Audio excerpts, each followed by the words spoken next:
Train থেকে নামতে অনেকটা লেট হয়ে গিয়েছিল, ফাইনালি বাসটা পেয়ে গেছি। ওই তো আমার সিট, যাই সিটে গিয়ে বসে পড়ি। এই রাস্তাটা এতটা অন্ধকার কেন? আগে তো এতটা অন্ধকার ছিল না, এতটা নির্ঝুম শুনশান কেন? আর বাসেও তো তেমন কেউ নেই। আমার খুব ভয় করছে, বাসটা আমাকে ঠিকঠাক বাড়িতে নিয়ে যাচ্ছে তো? দাদা এটা কোথায় আসলো? আমার স্টপটা কি এসছে? না আসেনি। আচ্ছা ধুর, কি করবো কিছুই বুঝতে পারছি না। এরকম গা ছমছম করছে কেন? এই রাস্তা দিয়ে তো আমি আগেও গেছি, কিন্তু এতটা ভয় আমার কখনো লাগেনি।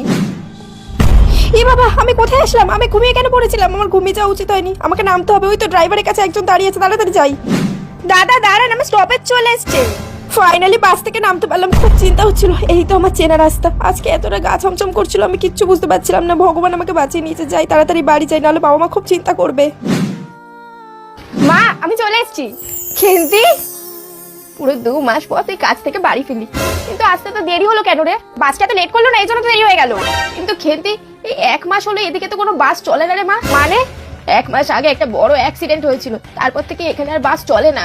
অ্যাক্সিডেন্ট? আচ্ছা তুই কোন বাসে এসেছিস রে মনা? নামটা মনে আছে তোর? বাসের নাম সবুজ সাথী ছিল। হ্যাঁ হ্যাঁ, এই সবুজ সাথী বাসেই তো অ্যাক্সিডেন্টটা হয়েছিল মনা। তার মানে